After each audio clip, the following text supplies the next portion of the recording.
that. You can smell it all through the house. It's great.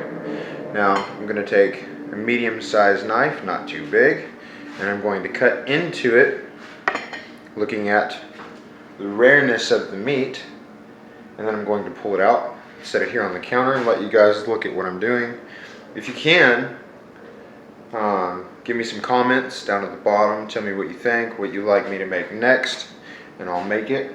But here we go. Why don't I just go ahead and pull this out of the oven. It's been setting for about 30 minutes now, which is usually more than enough at 300 degree temperature. So let's pull it out and see what it looks like.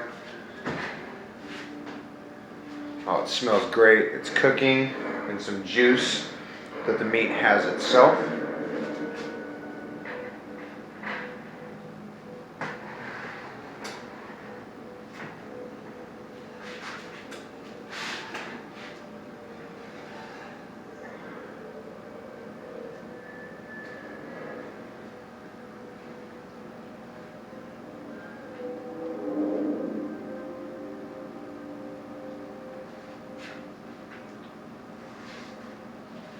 Okay guys, this is coming right out of the oven, very hot.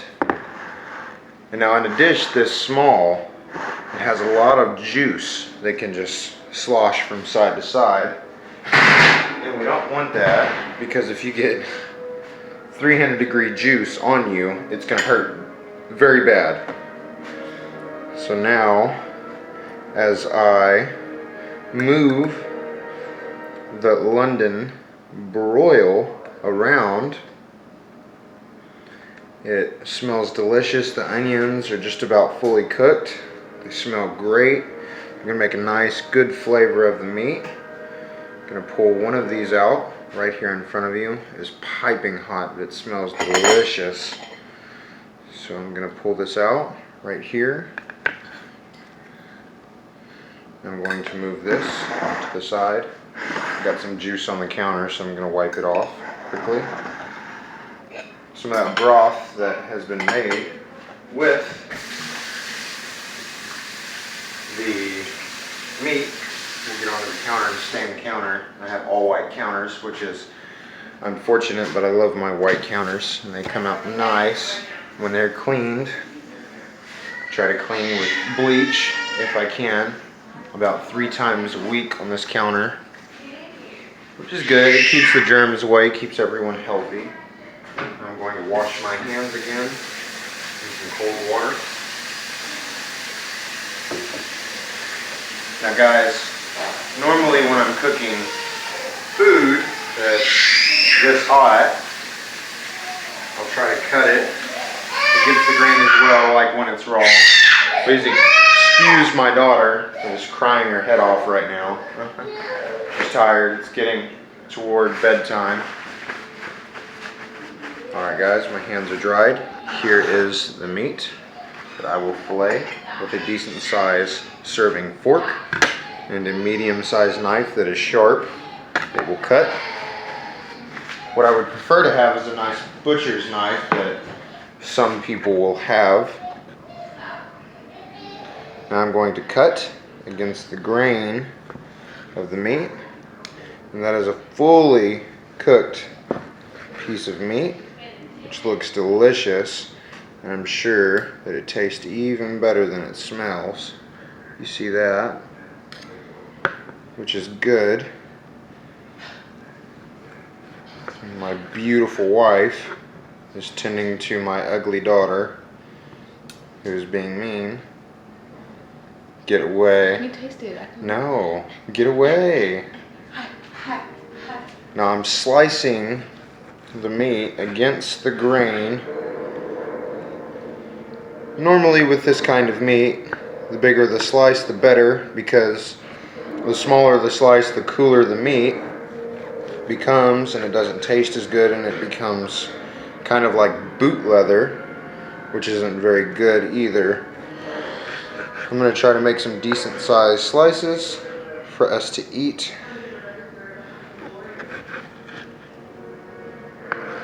Now that is a decent medium well, which is okay. Me or my wife aren't too big on a medium rare or medium. as some people would prefer. Yes. Now this knife is quite nice. Normally I'd prefer a nice butcher's knife,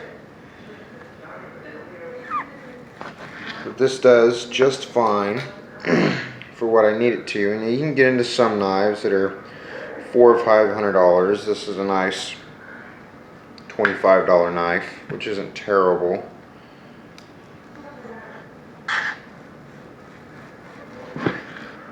Now this meat is cut very nice and very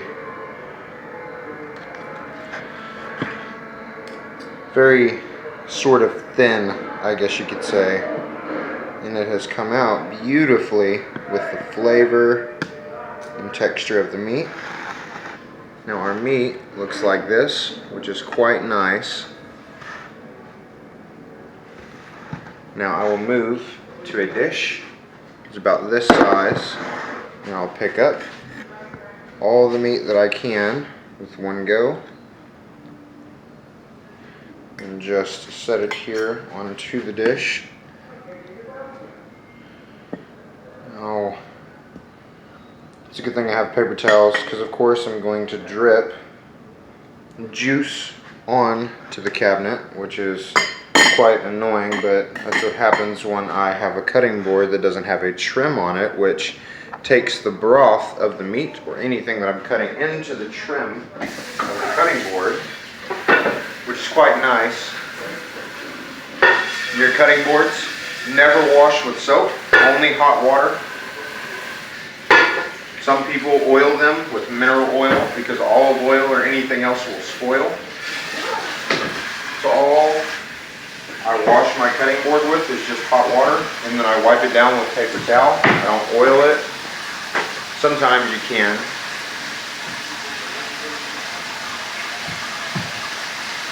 Doubt mineral oil will really hurt your food or anything, or you per se, but just a nice wash off here, nice wipe down on the cabinet, clean cutting board. Now we'll go to our next piece of meat. And the other pieces are nicely sliced into the side in a nice serving dish. Now this dish will become hot. Normally you don't touch anything like this. I don't feel anything in my hands because I was burnt extremely bad as a child on my hands because my father knocked me into an oven by accident. Now I'm going to move another decent sized piece that has been soaked in the broth and onion for a little bit of time here while I've sliced the other pieces. And it's nice and juicy. I'll slice another piece in two nice strips for us to eat later on, and then I will make a vegetable or whatever else on the side with it. Now I'm going to cut again with my fork and knife against the grain.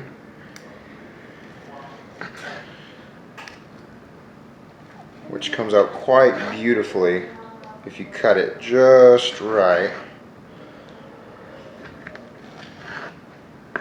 If your knife is sharp enough, you can push down with enough force to go across the meat with one cut, which is quite nice because that's what we need.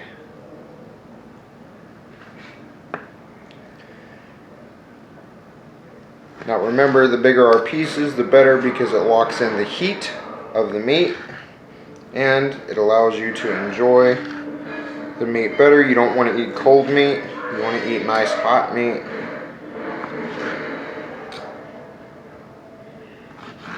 Well, that's number two that is sliced just right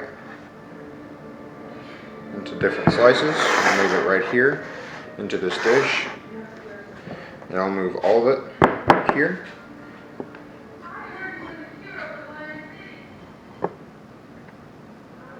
Right there to the side with the others.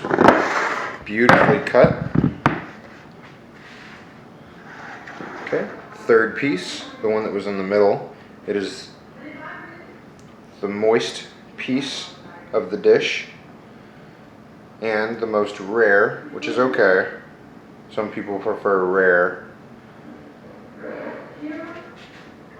This is here.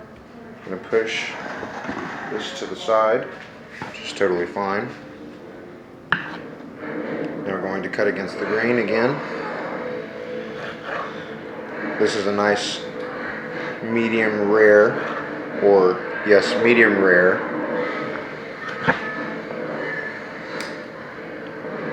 Which we don't need anything too big. I'm cutting these awfully thin, which I'm quite irritated with, but also don't want to have to chew a whole bunch when I'm eating.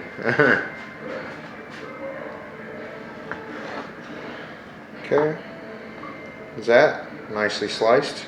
More rare, more tender pieces of the meat right here with the onion will come out quite delicious. So I'll have more for you guys to look at.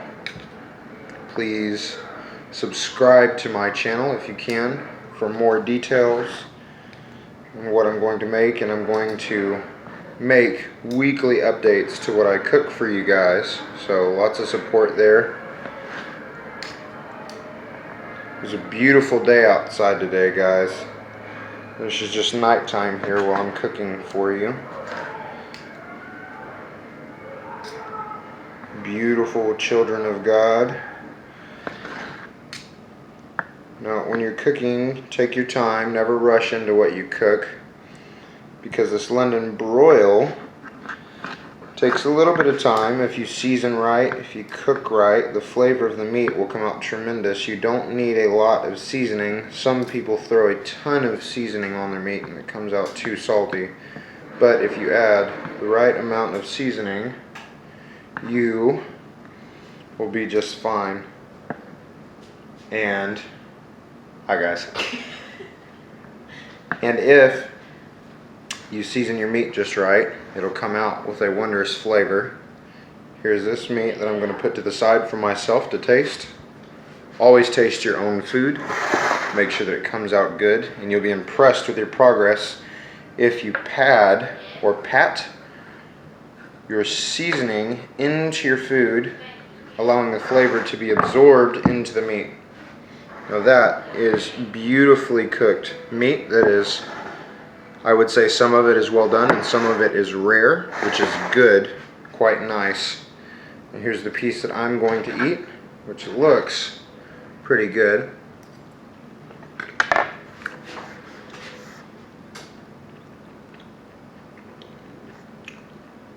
With the salt and pepper, just a little bit of butter and the olive oil with onion.